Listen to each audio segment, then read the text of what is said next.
All right. Well, good afternoon, everyone. Thank you so much for joining us. We're going to continue the afternoon session of our PACCARB meeting. I'd like to transition this to Dr. Francisco Zegmut, who will be moderating the next session. Thank you. Thank you very much, Jumana. So our third and last session has to do with a subject that is very close to my heart and to many of the members, which has to do with data sharing and networks and the gaps, challenges, and opportunities to implement these systems globally to combat resistance. So our four panelists this afternoon are Dr. Pilar Ramón Pardo, the Antimicrobial Resistance Program Chief at the Pan American Health Organization, Tina Rike Jorgensen, and a technical advisor for the AMR program at the WHO Regional Office for Europe, Dr. Amanda Kreuter, who is an assistant professor in veterinary microbiology and preventive medicine at Iowa State University College of Veterinary Medicine, and Dr. Janet Maidega, who is the AMR research lead at Wellcome Trust. I'm looking forward to hearing each of your presentations, and I would like to thank you all for sharing your time and knowledge today. Just a brief reminder, we'll try to stay to the schedule, so you'll be seeing some notes on the chat as you approach your final minutes. And please proceed, Dr. Ramón Pardo. Okay, thank you very much. Can you hear me? Can you confirm that you can hear me? Perfect. Yes. Excellent, excellent. So first of all, thank you so much for the opportunity to the Pan American Health Organization to participate in this super important panel on data sharing and networks. Next slide, please. So we cannot speak about AMR surveillance and data in Latin America and the Caribbean without speaking about RELABRA. RELABRA is a network or surveillance. It's created by and for microbiology labs, the national reference labs of the countries in Latin America and the Caribbean to strengthen AMR surveillance. So if you let me, I will prefer to let RELABRA to present themselves in a video, in a very short video.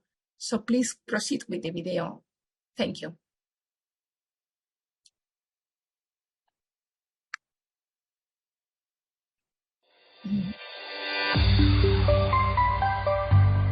La Red Latinoamericana de Monitoreo y Vigilancia de la Resistencia a los Antimicrobianos nació hace 25 años, justo después de la gran epidemia de cólera que hubo en la región de las Américas. El doctor Gabriel Muniz, preocupado por la capacidad de los laboratorios de microbiología clínica de la región, comienza un proyecto apasionante, con una idea innovadora: trabajar en red, con cooperación horizontal entre los países. Unos laboratorios ayudan a otros y van construyendo juntos lo que es hoy en día RELABRA. RELABRA es una red de redes coordinada por la OPS que se ocupa de producir datos de resistencia a antimicrobianos en las Américas. Sus valores son la excelencia, la calidad, la equidad y sobre todo la solidaridad. Está conformada por laboratorios de referencia nacional de microbiología de todos los países de la región, que a su vez coordinan redes nacionales de instituciones asistenciales. Lo más importante de la red son las personas, todas y cada una de las personas que desde los países de la región han ido día a día, año tras año, construyendo lo que es hoy RELABRA. El futuro es RELABRA Plus, una red que se expande en la región para integrar al Caribe, y seguiremos promoviendo la colaboración entre países como valor fundamental de RELABRA. RELABRA ha alcanzado una madurez, un rigor científico, una vocación de salud pública y está en etapa de crecimiento, de desarrollo continuo. Estamos incorporando nuevos países a la red, estamos incorporando nuevos patógenos, la micología. Hace 25 años nadie comprendía bien la importancia de la resistencia a los antimicrobianos desde el punto de vista de salud pública. Ser parte de RELABRA te da el sentimiento y las ganas de decir, soy RELABRA. Muchas gracias. Thank you so much, and maybe we can continue with the presentation. So now we are going to see and know better the outcomes of RELABRA. Perfect. This is the one. So we are trying to get better data for action. So the link there, and this will as well be useful for you to know more about the data that we have. So as I mentioned, the RELABRA started more than 25 years ago, and we started with the aggregate AMR surveillance data. So here you can see the evolution in terms of number of isolates that they are provided for the analysis, for the reporting to the Pan American Health Organization. The different centers, they are public, but as well private centers and as well academic centers providing the data. And of course, we are very conscious about the limitation of the aggregate data, but it allows us to know, for instance, the trend and the dissemination of new mechanisms of resilience or new profiles of resistance in the region. I need to say that the data that we use has the quality, because the quality of the microbiology lab at the national level. We have an external assurance program of quality coordinated by Malvern Institute, and as well we have different mechanisms to ensure that the data that we have, they have the quality or the validity from the countries. Next one, please. So from this kind of aggregate data, we are moving to isolate level data. This is much more important, much more relevant. We will have more information. We started in 2019 and we are moving forward in that sense. So it's more countries are including and adapting this methodology. They are adding to this. We are looking at bloodstream infections, and as well we are able to identify the pathogens or the pathogens that they are causing the bloodstream infections and the susceptibility patterns. This will allow the countries as well to be aligned with GLAS, which is the global system for antimicrobial resistance. So as well, they can join GLAS, and as well to report on the SDGs, on the Sustainable Development Goals, when there is one specific indicator related to antimicrobial resistance. That means that we need better quality on the microbiology labs at the local level, and we need better information system at the local level. And this will be more detailed as well by the presentation of Janet Midega in her details on how they are working with the laboratory information system. But this is important to recognize the need of the data coming from the clinical settings, from the hospitals. We need, as mentioned, the PUNET and different tools and platforms to share the data. Next one, please. So this is a comparison. So you will can see what is the information that we can have with the aggregate data and the much more detailed with the isolate level data that will allow comparison and aggregation, disaggregation by sex, by age, pathogens, the wards, and if the infection were hospital or community acquired. Next one, please. Of course, you notice, you realize that the data that I am presenting is from previous years, is from 2021, 2022. So sometimes we need data really, really fast. We need data fast when, for instance, it's about one emerging pathogen, one emerging resistant mechanism, and then we need to have a different model to communicate the data and to provide the data. So Relabra provides this kind of communication platform when one country identify a new emerging mechanism or new things to be concerned about, double, triple carbapenimasis that's happened after the COVID pandemic. The rest of the countries are able to identify and to provide the data and to discuss the challenge that they are facing, not only for the identification, but as well for the containment, infection prevention and control, and as well the necessary drugs that they are required for the treatment of the patients. You see that in the chart on the slides, there is a lot of information on molecular techniques because, next one, we are strengthening the capacity as well at the national level for the detection of molecular mechanisms of resistance. As it was mentioned in the video, the Caribbean is the last region of sub-region of the Americas that is joining Relabra, and they are moving very fast to be able to provide the data to integrate in the surveillance. And this is the example. We are trying to support the country. This is the example from Barbados, the public health laboratory, national reference laboratory, based on Santos, and they receive a specific training on detection of carbapenimasis, and then they are able as well to increase the detection. You will ask, okay, why is this incredible increase of the number of isolates? So this is several reasons behind, but one of them is that the clinician start sending the samples, having the phenotypic detection, and then referred for the genotypic studies at the hospital. So it allowed to identify, of course, the increase of KPC, but as well NDM and OXA48. That was completely new in the country, and they were able to implement infection prevention and control measures. Next one, please. One Health integrated surveillance. This is extremely important. And we had recently the opportunity of an European Union funded project with 7 countries in South America to strengthen their capacity for integrated surveillance. It requires an effort from the countries because they need to strengthen the capacity of the food and veterinarian laboratories, information system, and different modalities for data science. This project was implemented jointly with FAO and GOA. This is the tripartite at that time. Next one. And here is very quickly an example about what can we do combining the integrated surveillance and molecular testing. This is a pilot project in Paraguay when the information that was provided, and as well, I highlight, this is from the public health laboratory. They are able to identify what was circulating in the waters of the hospitals, slaughterhouses, and the river. And it was really interesting. And we can discuss maybe later in the discussion. Next one. So I think it's super important for you as PACCARB to know the relevance of the USA in Relabra, the role that you have. Please, next one. So next slide, please. Exactly.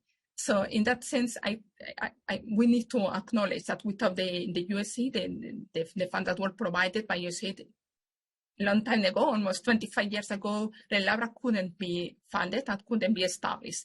And beside this seed and this funding say that was the starting point of Relabra, we have extensive collaboration with US CDC as WHO Collaborating Center and as well with the specific projects. One of the most innovative of the GAIN AR, this is as well is extremely important because we are using that as innovation and model to be expanded to other countries, but as well related to other pathogens with as well they have the relevance in resistant mycology, Neisseria meningitidis, and others. We had formal relations with different US institutions as CLSI. These are the standards that we use in Latin America and the Caribbean for microbiology labs, ASN for training, guidelines, different projects, and different academic institutions. Next one. And I would like just to maybe to finalize mentioning the different challenge that we have and the way forward to overcome the challenge. So the first one is that we need to increase the awareness and dissemination on antimicrobial resistance, the data, the information that we have from surveillance. And this is important to get the political commitment and as well the sustainability of the different intervention and fund the laboratories and the new technologies. The second one is that we need data for action. We need to strengthen the communication with the IPC and antimicrobial stewardship program that we are using the model of GAIN, but it's important that the data could be used at the local, national, and international level as well, but local is very important. And regarding the introduction of new diagnostics and antimicrobials as well is important because we are facing new challenges about the identification of the molecularly the mechanism of resistance, and as well, as maybe you remember that Jennifer Cohn mentioned it in her presentation about cefiderocol, we are able to use the isolates that they are in Relabra to test cefiderocol susceptibility to be able to provide the evidence that cefiderocol is needed in the region. The fourth challenge is we need to strengthen integrated surveillance, of course, building maybe on the achievements on the human health as well. We need that to monitor the impact of the AMR National Action Plan that they are built under One Health approach. And the last one is that we need continuously to improve the laboratory capacity to detect, characterize, and monitor emerging AMR mechanisms using molecular and advanced technology from an equitative point of view. So all the countries in the region should have this access to this kind of technology. This is my last slide. Thank you very much for the attention. I'm ready for any question at the end of the panel. Next one. Thank you very much, Dr. Rompardo. Tina, please go ahead.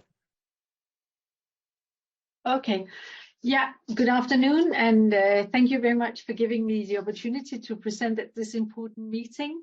My name is Tina Jørgensen. I now work in the WHO Regional Office for Europe, but in the past 2 years, I've been working in WHO headquarters, where I've been coordinating a One Health priority research agenda on AMR together with FAO, UNEP, and World Organization for Animal Health. So I will switch between a regional perspective and an overall helicopter global perspective in my presentation. Next slide, please. So I'll start off giving you an idea about WHO region surveillance on human health, then move on to the One Health surveillance, where to look for what, integrated surveillance, wastewater surveillance, then talk about an emergent priority that came up during the One Health priority research agenda, the social sciences, and then touched upon the continuous need for strengthening surveillance. Next one, please. So just like Pilar has presented the Latin America network, in Europe we have also a European network for Central Asia, and including 21 countries, in addition to the close collaboration with the EU countries. The countries, basically all countries are reporting now. However, the data quality is quite fragmented, and there's room for improvement. Next one, please. So this is a map of the WHO European region, and it shows, it's an example of Staphylococcus aureus, percentage of invasive isolates resistant to penicillin, and it has a color scale, as you can see. The gray and light colors in Central Asia and West Caucasus reflects no data or very few isolates being reported from these parts of the world. So this clearly indicates that there's great variety in the surveillance in the region, in the human health sector, and this great room for improvement goes even beyond the standard lab capacity and equipment. It really focuses on need for sustainable and feasible surveillance infrastructure, collecting data for timely action and policy. However, the international network, the CSA network, is supporting building national capacity and surveillance and improving the quality. Also, I should mention that the Pandemic Fund is investing in Central Asia on the surveillance part, and likewise, I know USAID is also supporting scaling up surveillance in these parts of the world. Next one, please. Moving on to One Health surveillance, an area that's greatly under development, but key questions keeps coming up. Where to look for what? This one slide shows the antibiotic residues in the environment, and as you can see, they're present basically everywhere. During the One Health priority research agenda, it became clear that there are a lot of unanswered questions on where does transmission between sectors occur, what's the actual impact for human and animal health, and what's the role of the environment in this. However, what we've also seen over the last few years is that at country level, there's increasing scale of the use of new molecular technologies that could greatly contribute to the evidence base for understanding transmission, emergence, and targeting surveillance. Next one, please. At global level, the UN organizations are currently working together to develop guidance on how to do integrated surveillance.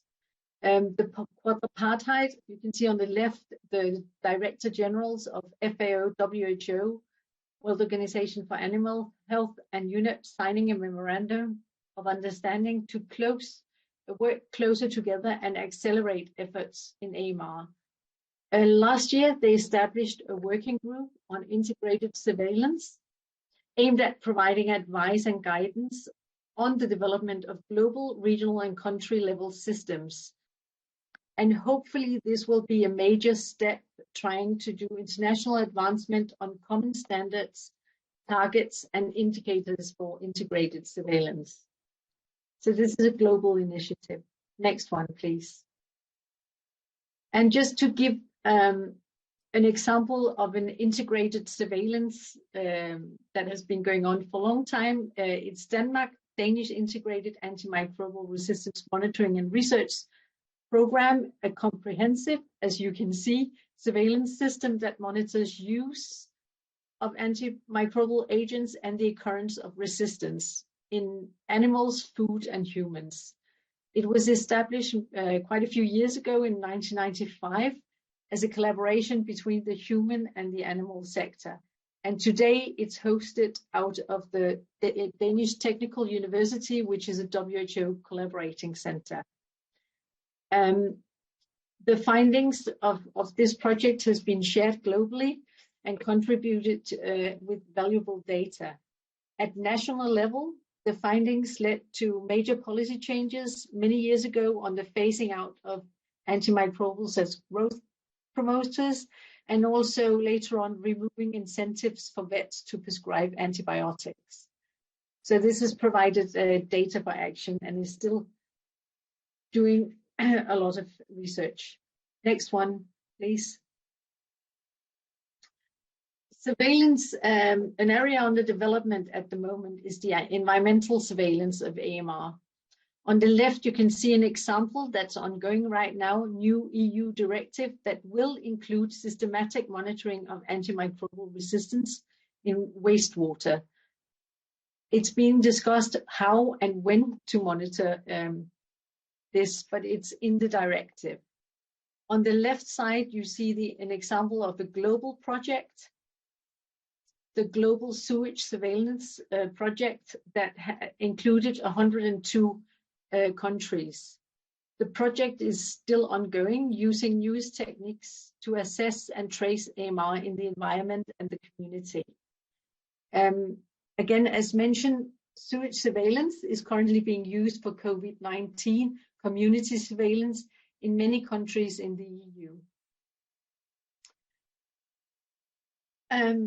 So this is an area under development at the interface between research and proper implementation. Next one, please. One of the priorities that came out in the One Health research agenda was the need to include social sciences much more proactively.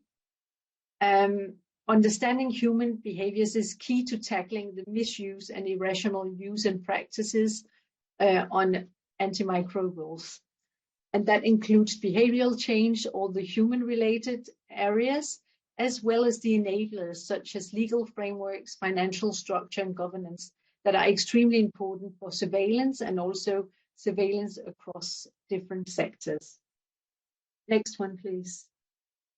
So just to summarize some of the needs moving forward, still being worked on, international guidance and agreement on surveillance standards, extremely important, and expansion of collaboration, ongoing work. More capacity building is needed in laboratories, but also beyond laboratories, especially surveillance infrastructure. Sustainable introduction of new technologies in all settings, including capacity building on how to use these supplies of what is needed or digital support tools so that the technologies are actually used in different countries and fields. Epidemiological skills in very much needed, and a translation of data into policy is needed. Also, the smart application of new digital tools to reduce resources needed for surveillance and simplify procedures. And then, as just mentioned, the application of social sciences in all aspects of AMR is very much needed. And the last one, the integrated surveillance. That's something that's ongoing, as we heard, but also looking more systematically at AMR in the environment over time. So thank you very much for listening. And I'll be happy to take questions at the panel at the end. Thank you. Thank you very much, and we appreciate the effort to stay within the 10 minutes, even though we started a bit late, so we're being a bit lenient with the timing. The next speaker is Dr. Amanda Kreuder. Amanda, please go ahead. All right. Thank you to the Council for the ability to speak today on challenges when comparing resistance and data across labs, domains, and countries. So you can go to the next slide. So I'm here to speak today about some lessons learned with our development of a pilot data coordinating center for antimicrobial resistance in veterinary medicine. So in 2019, Iowa State University, in collaboration with several other institutions, initiated a collaboration to bring together antimicrobial susceptibility testing data from veterinary diagnostic labs. Veterinary diagnostic lab data really represents an untapped resource for AMR data from animals, with the eventual goal of building a One Health dashboard. So we've been working in this project for several years now. We've built a pilot. We currently have funding from USDA to take that pilot and build a more functional, permanent, nationwide program.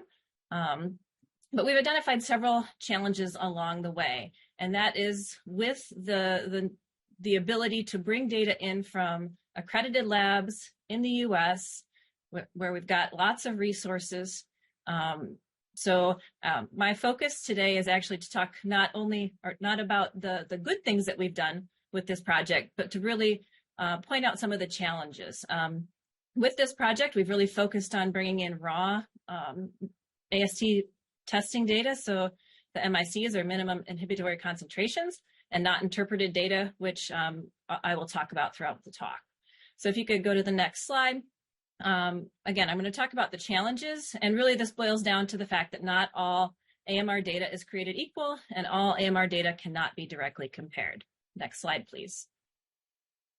So my talk is really going to focus on data quality and comparability issues.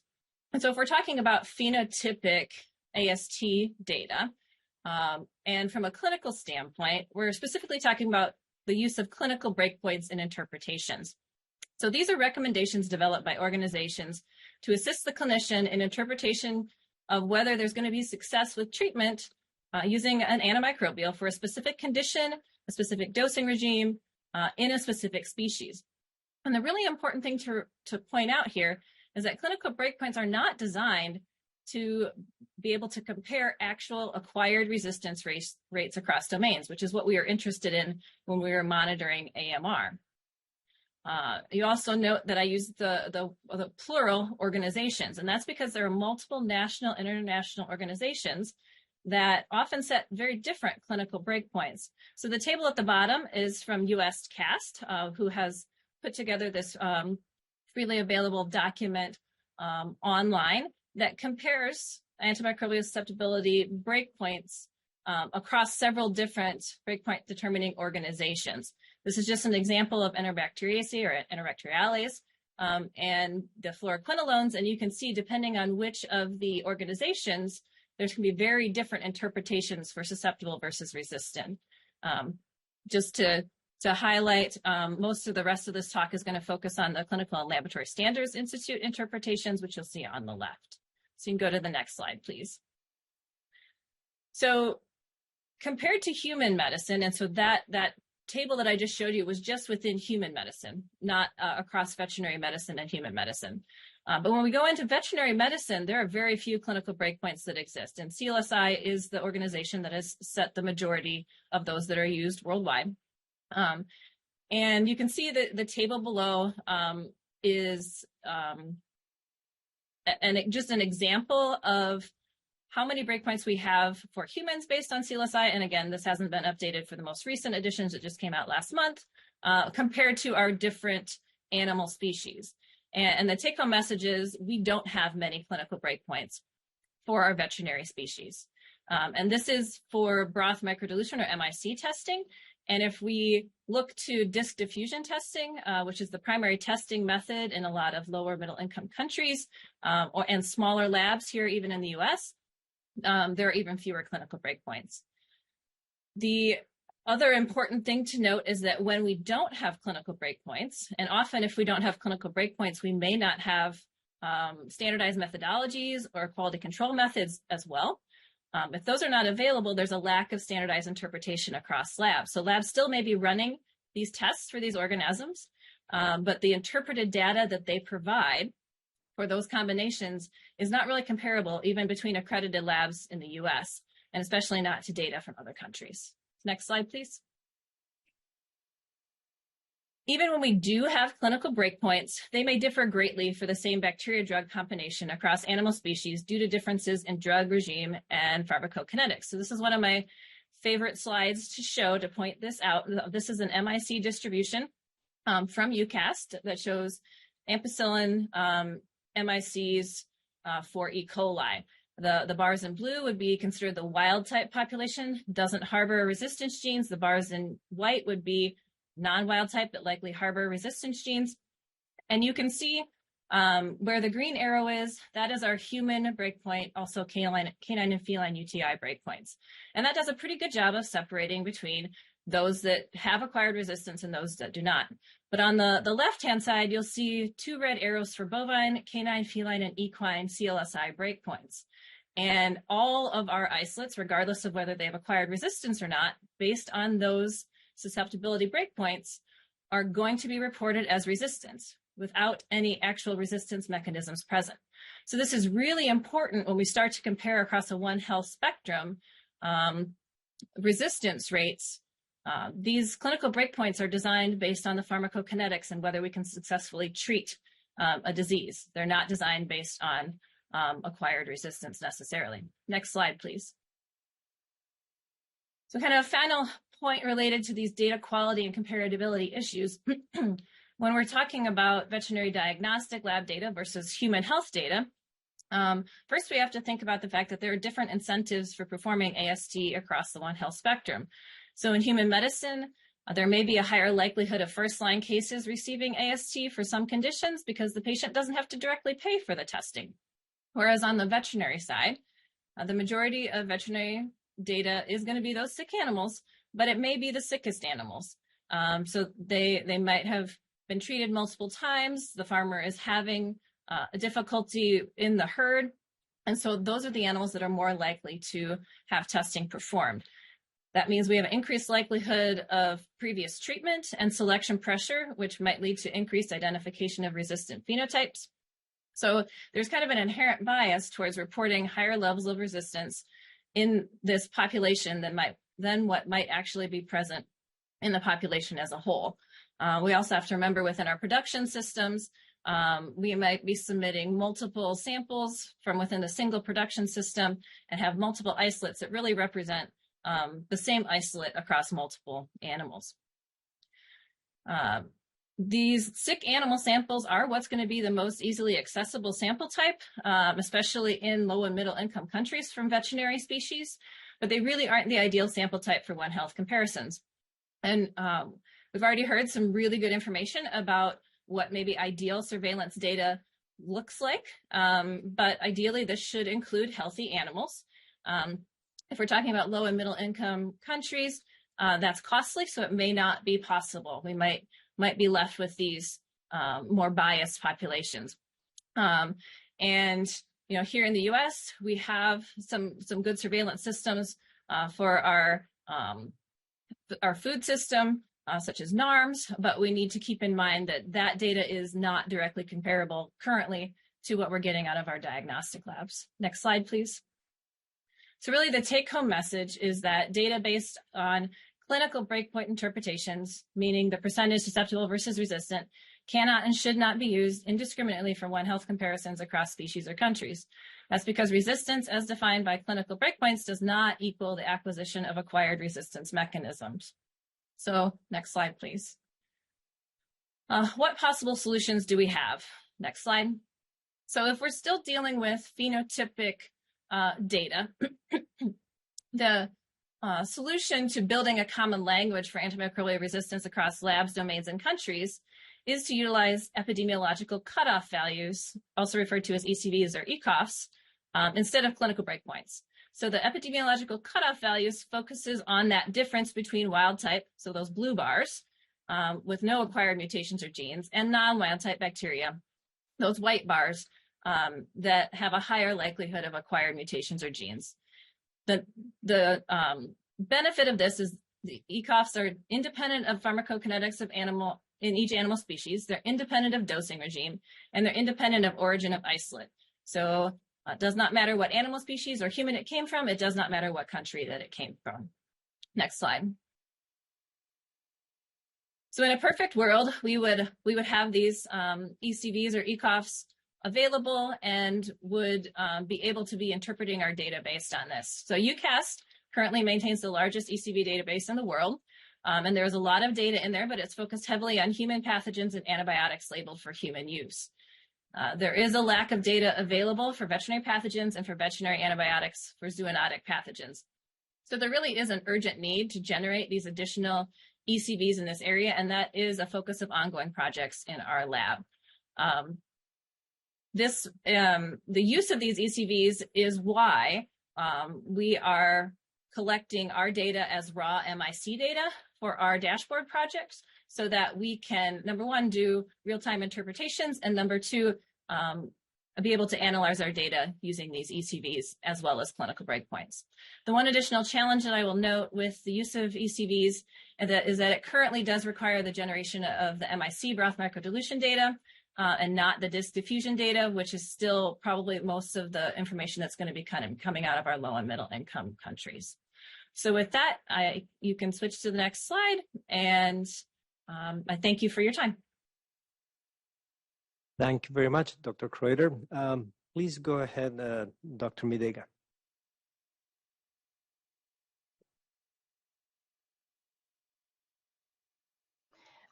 Thank you for the opportunity to present, and thanks to the previous speakers who've set the scene very well from my presentation. So I'll be presenting to you about CEDRILIMS, one of our activities funded by Wellcome towards harmonizing the AMR surveillance system in low and middle income countries, and this is on CEDRILIMS. Next slide, please.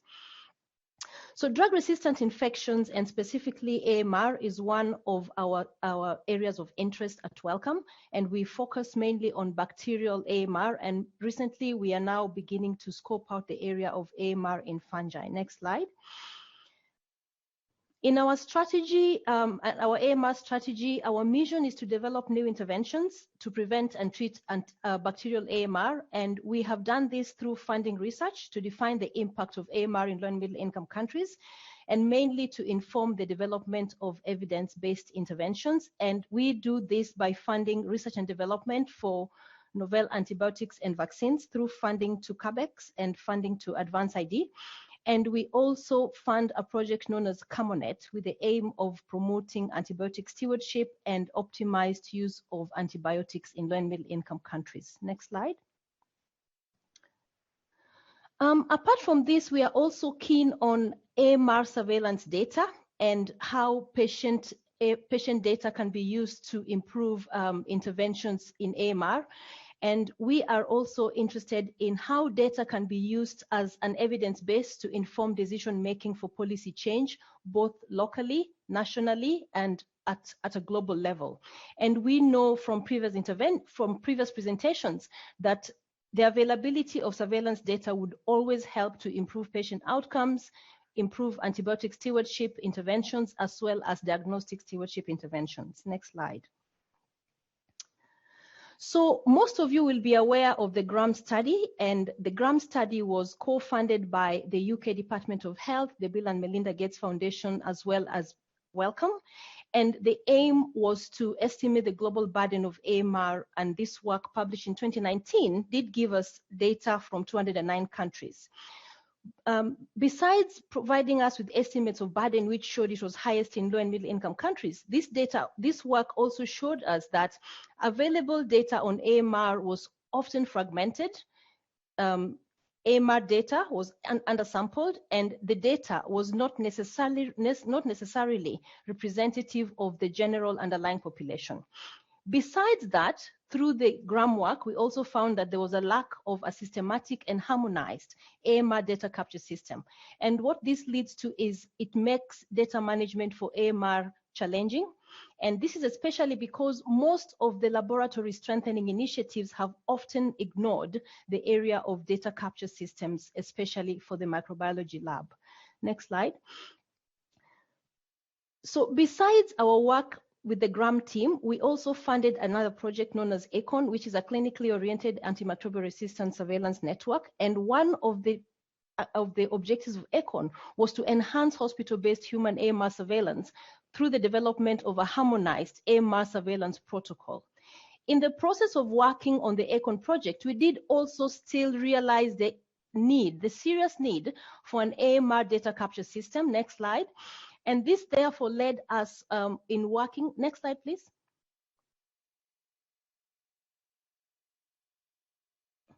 This led us to develop a new project known as CEDRI-LIMS, and CEDRI-LIMS was developed working in collaboration with CEDRIC, and CEDRIC stands for the Surveillance and Epidemiology of Drug-Resistant Infections Consortium, which is a think tank funded by Wellcome. So together with CEDRIC, the Wellcome AMR team conceptualized the need and the development of CEDRI-LIMS, whose goal was to develop a freely available microbiology laboratory information management system, which should therefore enable labs to manage specimens linked to a patient database. It would support the microbiology lab bench workflow. It would allow access to data. Most importantly, CEDRI-LIMS would also enable harmonized AMR surveillance data, which can inform regional, national, and international networks. How have we done this? We have done this through working with a software development house in London known as ACTA Solutions. And of course, we are advised by an expert advisory committee, which consists of IT experts as well as microbiology experts to enable us to develop a system that would be suitable for all who need it. Next slide. So what is the progress with CEDRI-LIMS? We planned CEDRI-LIMS in 2 phases. The first phase was the development phase, which took 18 months. The main goal was to develop a class-leading open source microbiology LIMS for mass deployment in low and middle income territories. This phase is now complete, and it ended with a pilot at 5 representative sites in Cambodia, Laos, Malawi, Argentina, and Dominica. Currently, we are in the second phase of the CEDRI-LIMS project, and we are in the real-world testing phase, which is expected to end in 2025. And in this phase, what we are doing is taking CEDRI-LIMS to labs, microbiology labs that need it, and having them use CEDRI-LIMS on a day-to-day basis for their routine microbiology lab functions to capture data. And this is allowing us to enhance the product further as for the agreed feature roadmap, but also to ensure that the system, which is developed based on an agile methodology, can be customized to the laboratory's needs and also to the country needs. Next slide. So what are some of the features that CEDRI-LIMS brings? So CEDRI-LIMS development team have ensured that CEDRI-LIMS has enhanced connectivity with existing platforms. We know that most low and middle income countries use WHONET to export their data, for example, to GLASS. So the team have ensured that CEDRI-LIMS is seamlessly interoperating with the WHONET system. We also know that many countries use the HHS.gov system for their data, and we have also ensured that CEDRI-LIMS can speak seamlessly with the HHS.gov system. Most importantly, we know that many labs use different equipment, and some of the commercially available laboratory information management systems have not been integrated with microbiology laboratory instruments and their middleware. So what we have done with the CEDRI-LIMS team is communicate with BioMiriu, who produce the Backed Alert blood culture system, as well as Vitek for AST tests. And I can confirm that now we have enabled integration of CEDRI-LIMS with the BioMiriu equipment. And similarly, we have done the integration with BD Bactec, and this is due to be tested very soon. In addition to that, we are also ensuring that CEDRI-LIMS can interoperate with existing hospital information systems in countries that would be interested in using CEDRI-LIMS. Next step, next slide.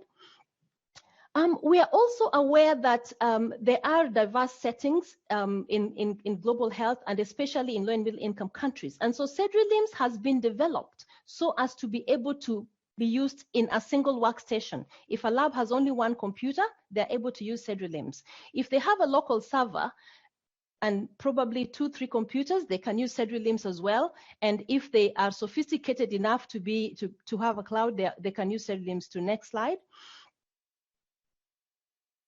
So in terms of country engagement, a brief reminder that you have a minute left. Thank you very much. In terms of country engagement, we have been able to engage with nearly 10 countries. Next slide. And I'd like to mention here that one of the countries I'd like to show you as a case study is the Masanga Hospital in Sierra Leone, which has been connected using only a single computer. Next slide. And I'd also like to mention, as mentioned by Dr. Pilar, that we have also been able to, working together with PAHO in collaboration with Dr. Pilar and Marcelo Galas, we've been able to connect the CIMA hospital in Argentina within the Relavra network. And the aim is to connect more hospitals later this year when the CIMA hospital goes live in the use of Cedrilems. Next. Now, when it comes to Africa, we know that there is not a very active laboratory network in Africa. And so we are working closely with the Africa Society for Laboratory Medicine, who have currently put together 14 countries in the MAP network and also with Africa CDC in order to be able to connect the countries in the MAP network to start using Cedrilems. And working together with Africa CDC, we are now working on how to bring more countries to be able to use Cedrilems and to appreciate the features that Cedrilems brings. Next slide.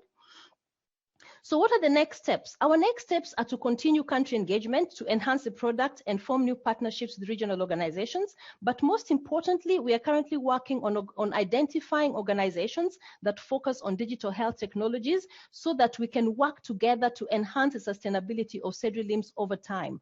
And most importantly, also to continue working with equipment manufacturers and other stakeholders, such as CLSI and UCAST, to enable us to end up with a system that would be fit for purpose, both for clinical samples as well as for AMR surveillance in the long run.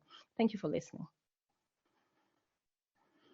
Thank you very much for a series of very, very interesting talks on a very important subject, which is how to combine and use all these data sets. So I will take the editorial freedom to start us all with a question for all the four of you. So given the challenges that Amanda well pointed out and all these networks of different data collection efforts, if say today an academic group wanted to perform research using your different data sets, how would they go about just simply getting the data, say at the isolate level from the different organizations and then understanding about their comparability? Perhaps I can get you started, Tina. I think just this one I would leave to my colleagues who has, so I think I'll pass it on to Janet. That's fine. Thank you very much. So when we did the GRAM study, one of the problems we had was that people have data, countries have data, labs have data. However, the data is not harmonized because the metadata that one lab collects is different from the metadata that another lab will collect. Sometimes also the methodologies that are used in collecting the data are different. And so it makes it very difficult to make direct comparability of data. And this is what led us to develop what we think would be a harmonized AMR data capture system. And we are informed as well by the ACON study, which helped us to identify what are the types of metadata that we're going to need for a good surveillance system in order to enable cross-lab or cross-country comparison of AMR data sets. Thank you. Pilar, perhaps you have other thoughts? Thank you. Yes, I think that is an excellent question because this is really a challenge to have this kind of comparable data, especially under One Health approach, right? We in the region, we have this kind of CLSI standards, and then the data is perfectly comparable to discuss, to make this kind of maybe extrapolation, research, trends analysis that could be done from the public health perspective. But when we are speaking about One Health information, One Health research, I think that this is a different situation. So of course, I think that the research should be taking into account the specificities as Amanda mentioned on the detection of AMR, but we are now moving more and more to the molecular surveillance or molecular research where the genes are there. So the point will be to understand which is the research question, and how we can answer the question. So it is about transmissibility, about emergency, and how we are going to discuss that. And then molecular techniques will be able to provide a lot of responses to that. And as well, maybe to discuss later on, we need to know the effectiveness of the interventions. Yes, when we know what is the mechanism or the emergence and the transmission, then we need to know what should be done. And this is really still a question open for discussion and for operational research. Over to you. And I guess I can just follow up at the end here. I mean, I addressed some of this in my talk, but and that's really what we were trying to do in our project, was bring in data sets from various labs. And so our solution, at least from the phenotypic side, was to bring in that raw MIC data, knowing that these are all labs that should be following some standardized protocols through CLSI, through AAVLD. Then with that raw data, we could build an interpretation system that would allow us to standardize across time, because breakpoints change. So from a clinical perspective, if we want to be able to use this data for antimicrobial stewardship on the veterinary side, we need to be able to compare across years to see how we're doing. But also from a One Health perspective, to be able to see if we can use those epidemiological cutoff values to help us begin to understand what we're seeing across different species of animals versus human health. But it's a huge challenge. I do think the molecular side of it is something that we're very interested in. And on the veterinary side, we just don't have the funds right now for us to do as much molecular testing. There's not as many standardized molecular tests or PCR panels that are used on the human side. Whole genome sequencing is definitely an interest, but it's a cost, and we're a ways away from doing that on a routine basis on the veterinary side. And so I think we're still left with, how do we take that data from these different buckets and see how we can harmonize it to best utilize it. Thank you very much for those comments. Tina, did you want to add something? Yeah. No, I just wanted to, I completely agree with what has been said, but I just also wanted to go a step back. In the One Health Priority Research Agenda on surveillance, 7 out of 10 questions were about the methodology and about norms and standard. So I think the international community has a lot to do on agreeing on what to look for and when to look for what. And I completely agree that hopefully the molecular techniques will sort of give us more evidence on where transmission happens, what's the impact, and hopefully also, like Janet mentioned, the digital tools or the data capture, if that could be done in a really, really smart way. I think there would be ways of accelerating and targeting and using fewer resources on the quite heavy systems that are in place in many countries. Thank you very much for that. Someone mentioned isolates versus aggregate level. I believe, of course, if you have isolate level data, of course, you can go to cutoffs and go back in time. If you have the data when those cutoffs were changed, I'll point out that that's even a challenge for us, even in NARMS here, to try to track exactly when cutoffs were changed. It's not a small task. For example, on some foodborne surveillance systems, such as in the European Union, there are patient confidentiality concerns. So often the data will be in aggregated form. So that makes it very challenging for researchers to combine the sources. But I wanted to put that in perspective in comparison of what data is being collected versus what research can actually use to generate more knowledge. I believe Dr. Fadge has a question. Thanks. Those are lots of food for thought there. And this question builds a little bit on a previous question. And you already, Janet already talked about creating a data capture system that would be harmonized across the labs. My question is, And Amanda, you talked about this in terms of the pilot study with the AABLD accredited lab. So AABLD accreditation would suggest that standardized methods are actually being used, and there's QA in place. And I'm curious in the other, so Pilar, Tina, Janet, in the systems that you're talking about, what are there, I should say, or what are the methods of quality assurance that laboratories are actually performing the tests, not just interpreting, not just capturing the data, but actually doing in the laboratory setting, following standard methods?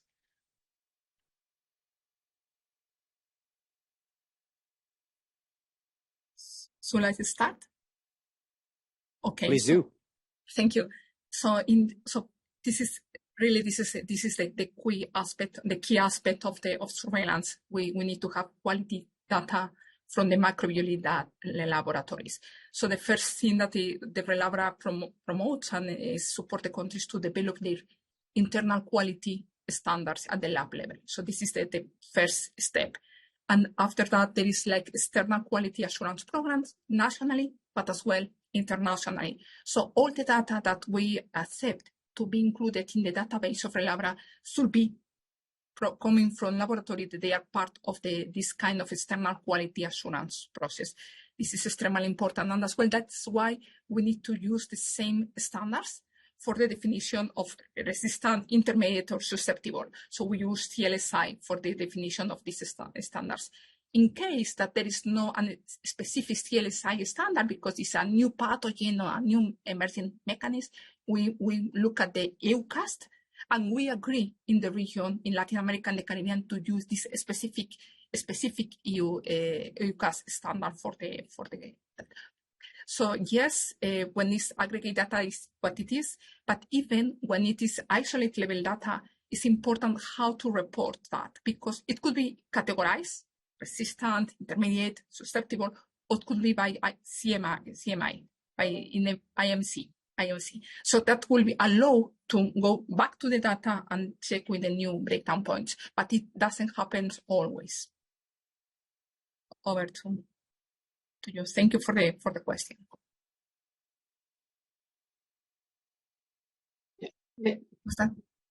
Maybe I can just add, I mean, like Pilar mentioned, I mean, standard procedures internally. I just also want to mention, at least in the WHO, European region and part of the region, Central Asian countries that have a very strong heritage from ex-Soviet Union. I mean, paper is a very common way of keeping data. And I mean, not all countries have good data capture system, which also means that the timeliness of reporting might be heavily impaired in the whole system. So it's all work in progress, and the realities in different parts of the region, at least in the European one, differ a lot. And I'm happy that your colleague talked about the legal frameworks, because especially in the Central Asian countries, it's very linked to how the laws are structured and how data can be handled and which ways it travels back and forth between patients and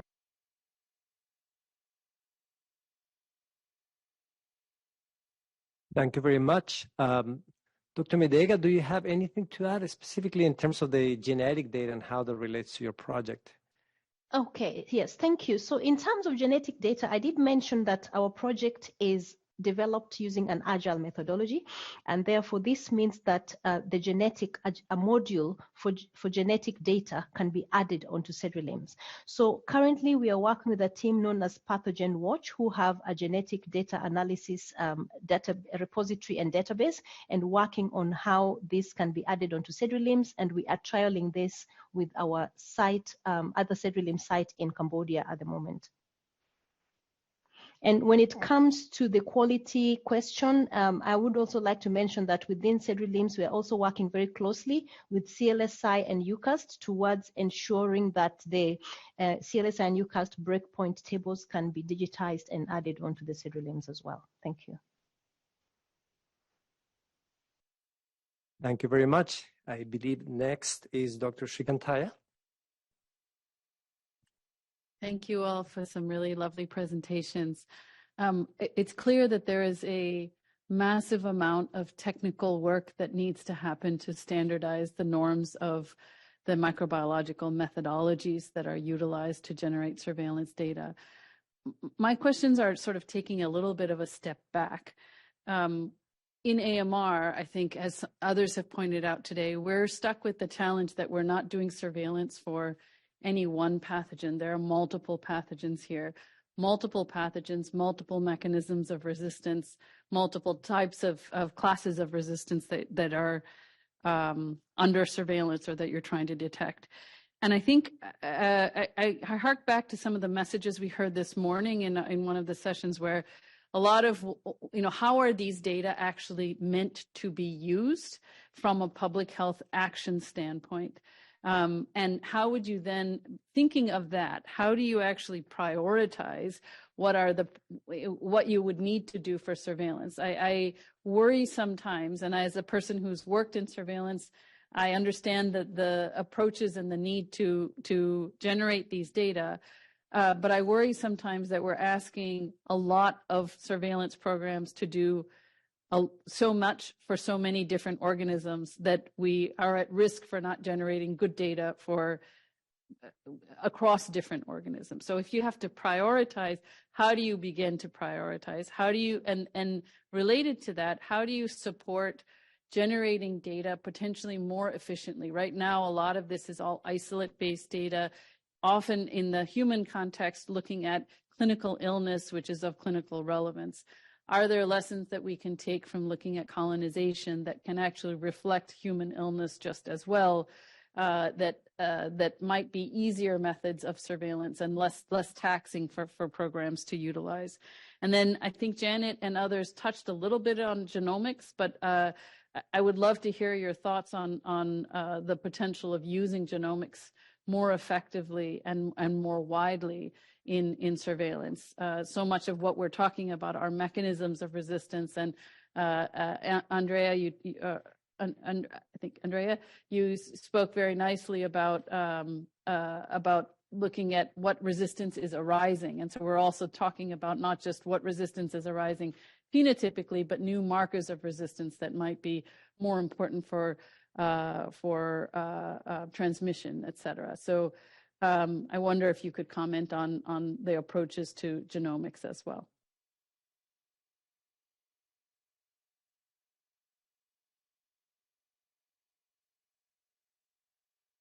May I start again? Super. Please do. Thank you.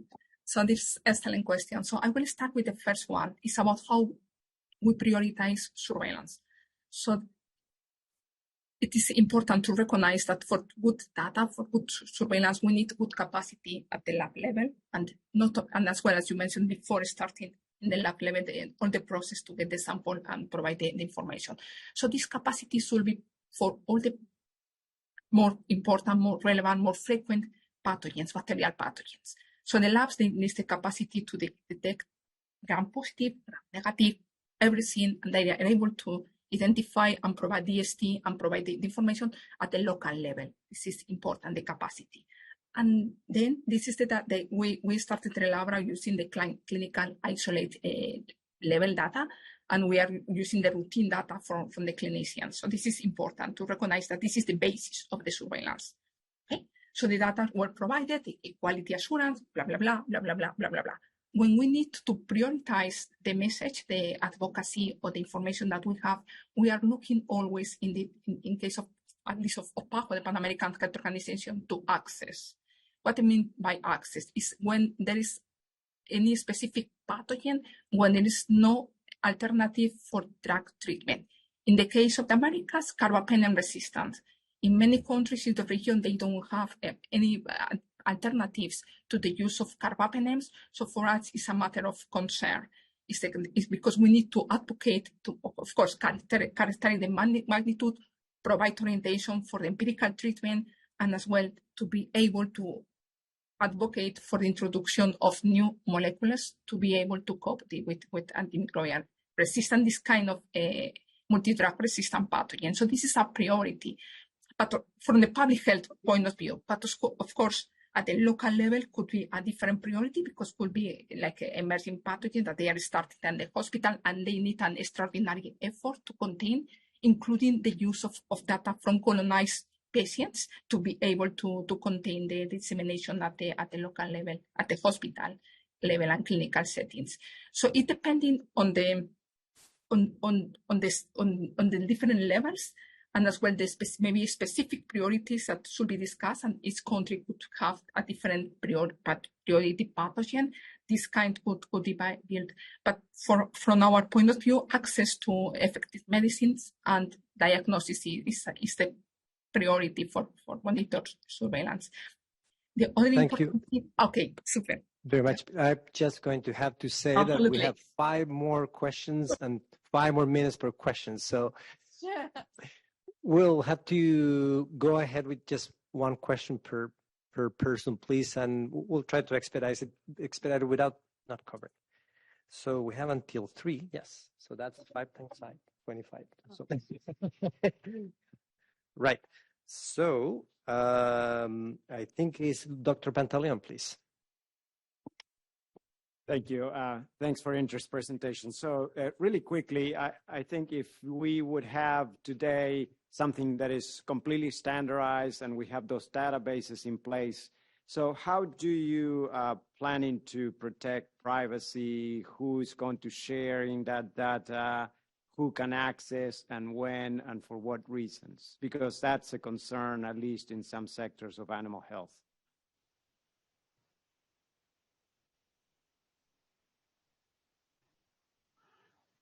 I'm not sure who, there was somebody in specific that you were hoping would take on that question.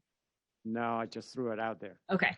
I can address it from the animal health standpoint, at least what we are working on. I think that is the biggest issue from the animal health side, in particular in the US. So I don't think we have all the answers for that yet. In our project, we are working with USDA to figure out what options that we have to protect the privacy.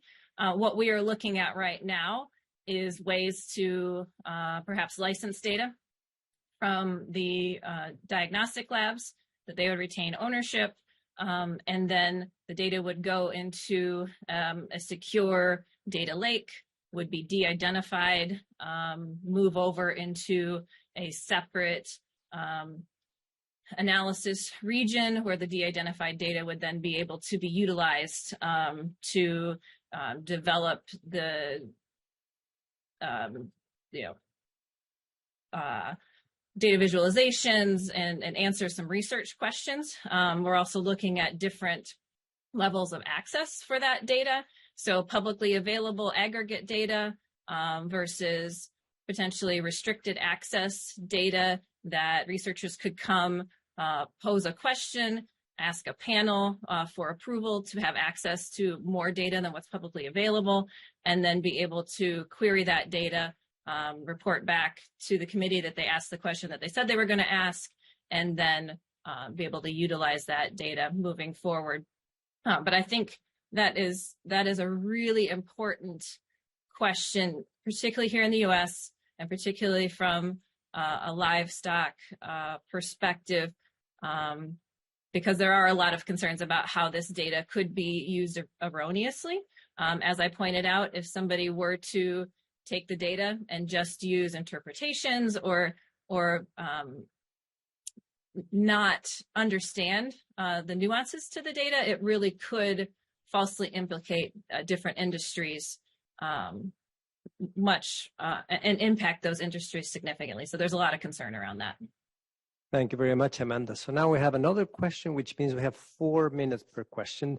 It's our fearless leader, Dr. Plummer.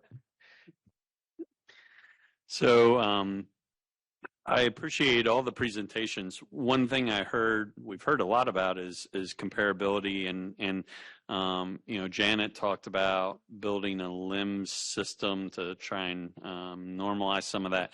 I'm just wondering, Janet and perhaps Amanda on the animal side, or what is the need for shared ontologies, and are any of your groups working on shared ontologies so that metadata is consistent, reporting is consistent, even if they're reporting different things, it's at least in the same nomenclature so that it can be integrated.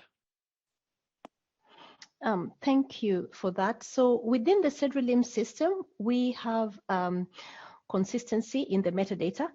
And when we worked with the GRAM team, they helped us to identify what are the types of metadata that globally would be needed to perform a perfect global burden of AMR analysis.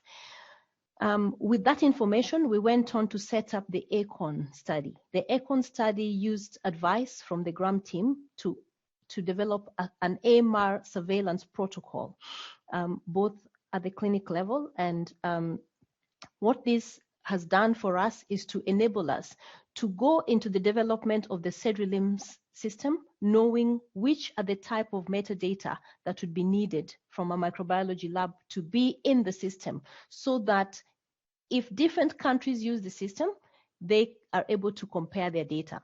However, as we go into countries, we find that different countries want to customize their systems because different labs, for example, the CIMAR lab in Argentina has very different forms from the lab that we're working with in Nigeria, for example, and also the lab in Sierra Leone has different forms. So there are some subtleties, some differences as you move from lab to lab, but there are some global metadata that remain similar and enable comparison, especially when countries want to submit data to GLAS, for example. So while we are customizing things for the country level, there are some global metadata that remain the same to enable that comparison. Thank you very much for that very good answer. I think I'll move ahead to the next question. If we have time, we can go back to this issue at the end. So, Mr. Michael Craig, please. Thanks. This question is, I think, largely for Tina, but certainly welcome any of the responses from anyone who has something to add. The question's really focused on the wastewater elements that you've flagged and the addition of wastewater surveillance on the European perspective. I guess with wastewater, we know we're going to find resistant pathogens. That's the nature of it. So what do you hope to add, and how do you sort of see a marginal gain from what you're trying to accomplish over and above your current AR surveillance? Thank you very much for that question. I think it's a very, very good question. At the moment, as mentioned, EU is starting systematic collection of AMR. We had very good experience with COVID in communities. I think both in the US and in Europe, where it's an early alert somehow. I think there are still a lot of unanswered questions, like what is the impact and what's the actual spread? I think parts of the world, it's extremely relevant, where you have the mix of pesticides and heavy metals, where you might see a lot of emergence of new resistant strains. But I think it's still work in progress, exactly interpreting how best to use this data. But it's an element that has been neglected for a very long time. There's a lot about the role in the environment that's not clear yet. So I apologize, I don't give you a very clear answer. I think it's really work in progress and potentially needs to be refined, but especially, on the emergence and the quantities. There are a lot of unknowns still. We have case studies from the Netherlands where there's very heavy concentration in recreational waters. Likewise in Southeast Asia, I think the exact sort of impact of that is still to be seen. So it's still an area of development. Yeah, so I don't give you a very clear answer, but let's see in 1 year time if we have more clear answers. I don't know if Pilar has other comments. We've been doing research projects in the area. Thank you, Tina. I think that this is a very, very well and very comprehensive response. We do have the experience of wastewaters in Paraguay, where it was possible to check and to compare what is going from the hospital, slaughterhouses, and the river. So that was the result, and as well comparing with the clinical isolates, because look, we are always looking at the impact on human health. This is our bias, right? So the point is that we were able to identify that the concentration and the variety of resistant mechanisms was higher close to the slaughterhouses. And of course, there was this kind of degraded concentration after further to the hospital. So it provided some kind of elements to start working with the slaughterhouse on the way that they treated the waters, the waste, and how as well to ensure that if the water of this river is used to agricultural sites, how we can as well reinforce the idea on food safety, how we can ensure that this is the use of the water after the water waste. So this is a very concrete example, and it's yes, as I mentioned, it's a pilot one, but probably will be able to replicate and to better understand how is the transmission of the resistant mechanism. And as well mentioning that we are looking always to the clinical impact of the resistant mechanism. Thank you very much. I believe we have a next question by Dr. Waterman. Hi, thank you. So Michael essentially asked my question, so I'll expand on it just a little bit more. Right, that's the whole point, trying to find clinical significance from what you're looking at in wastewater. And when you look in wastewater for bacteria, right, what you can find can be quite variable or a variable value. So are you looking in your pilots for to identify the resistance genes or just the species? Because I think, the genes are going to give you a fair amount of more information if you want to try to link what you're finding in the lab to anything in human or animal health. Yes, very, very quickly to respond. Yes, we were looking at the bacteria, E. coli, and we were looking as well at the genes. So we were tracing through one bacteria and looking at the genes in this specific project. But as well, maybe Tina can provide additional information on that. That was because it was a pilot, right?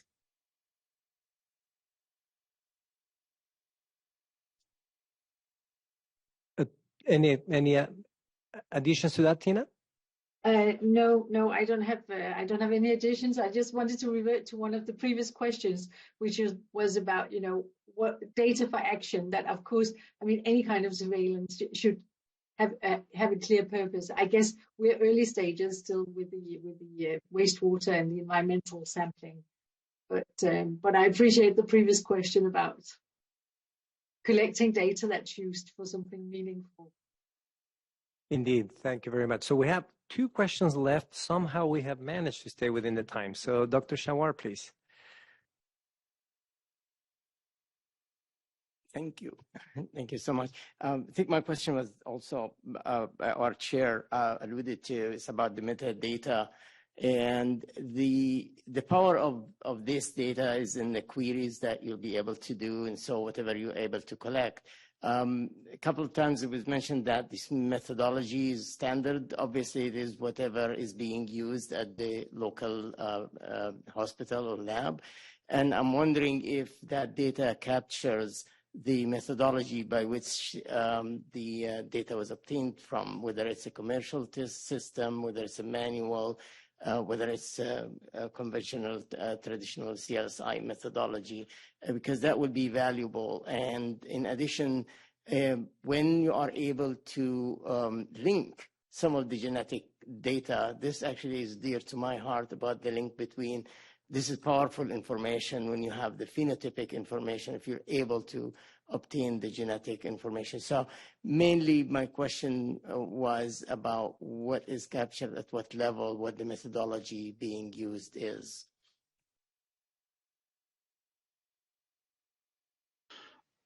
Is that for me? Any of the surveillance. Okay, so from our perspective, yes, there is, of course, there's that power in metadata, and data standards are important. And so, yes, what we do with the SEDRI-LIMS system is that it does capture how the data was collected. And if the sample was from a lumbar puncture, that is captured. If the sample was a blood sample, that is captured, as well as if it was sputum or something else.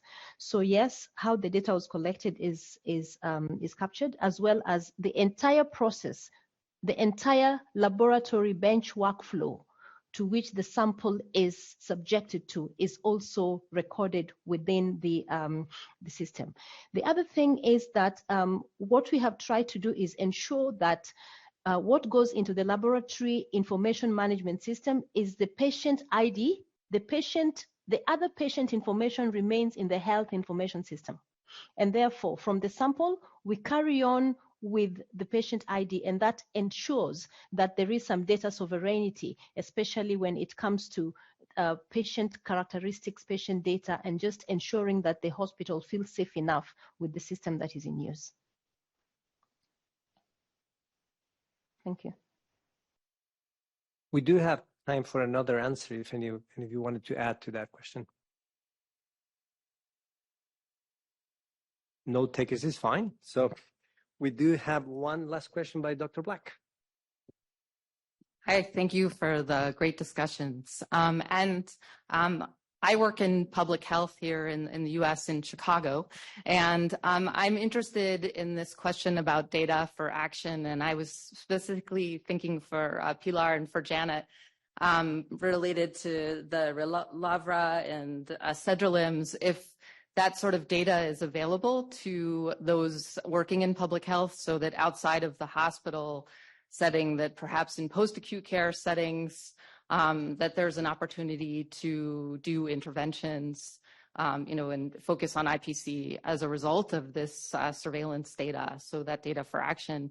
And then also just wanted to also ask about the idea of wastewater in terms of as a tool for equity, and that, I understand the methodology is really still being worked out, but whether that's something PACCARB could consider in low and middle income countries as an opportunity to where we, there may not be able to do the point prevalence surveys, or it could be a way to focus down on areas where those resources may need to be expended. Thanks.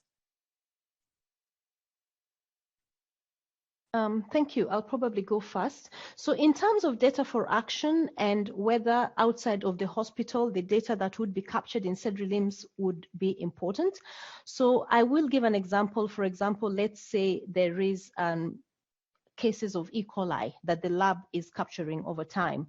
And what we do in Cedrolims is it's possible for the lab to analyze their data on a daily basis and see that out of the cultures we have seen this week, how many E. coli positive cultures did we see? And therefore, when these go to AST, how many E. coli sample isolates were resistant to the drug of choice in this hospital? If there is a spike in the number of isolates that are resistant, and this keeps increasing over time, definitely with the capture of patient data in the beginning, the location of where the patient has come from is entered. Therefore, this will give a signal of a possible mini outbreak in that location. And that can then lead to a public health intervention, probably hand washing, any public health interventions that could be applicable in the area at the time to control the development of the outbreak that is coming up. But also in terms of focusing on infection prevention and control, we have also had another project that has shown us that when data is captured well, it's very possible to be able to track whether there is a hospital-acquired infection in the hospital that is seen in the patients, and that can also help to put in measure some IPC measures within the ward. And I'll hand over to Pilar now. Okay, thank you, Janet. So basically, the answer is yes, the data is publicly available. Why? Because it's the data that they are provided by the countries. This is official report, and this is because of public health aspect, right, or measures. So the data is available, but not the entire set of data that the countries are providing. So this is like a selection of the main pathogens and main antimicrobials. In any case, data it could be used. So you, in the sense that maybe there is the need of additional data or specific data, feel free to send a message to PAHO and request for the data. And we will be happy to share additional data as needed. This is important because this is a public health network and the data should be available to be used. And as well, maybe it's not published the last set of data because it's still under validation, but as well, feel free to request the data if you don't see that in the public database. The most important thing that is what you mentioned about the potential support from PACCARB about wastewater. This is something this is extremely important because now we are getting more and more information from pilots here and there and public, and we need to know exactly what is the potential use of the data. So that will be able to inform intervention and then check or to know the impact of the interventions. So we need to close the loop and to see what is the data that we have now, intervention, and then the impact of the intervention to promote public health cost-effective interventions. And as well, looking at the specific impact in clinical settings and as well in food production or veterinarian aspects. Okay, so now look at everything. No, we have to focus in the discussion. Maybe I can just add, I really appreciate your comments on the surveillance.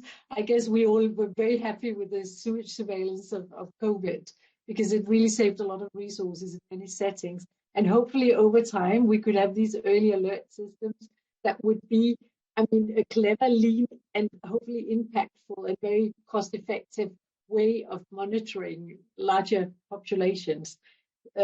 Because I think that would really be welcomed, at least in the WHO European region. Outside the EU, enormous resources are used on surveillance that may not be particularly impactful because it's slow, it's papers, it's there are no efficiencies. So I mean, I think there's really a need to rethink surveillance and make it as clever and lean and use all the tools we have, digitals, genomic sequencing, whatever, but just really rethink surveillance and see how it can be done in a clever way because it's so much needed, but preferably using fewer resources and across both high and low income countries. Thank you very much. So with that, I would like to thank all of you for the excellent feedback and for the time you took to talk to the committee. And we will certainly be following up later on. So with that, I hand it over to Dr. Guzman. Thank you so much. And to all of our presenters, we appreciate you joining us today. Thank you for staying and entertaining our questions. Our next section is going to be the public comment section. So we're going to break and so we can prepare for our commenters.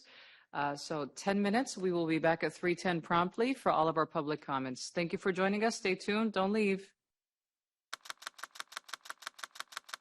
Produced by the U.S. Department of Health and Human Services.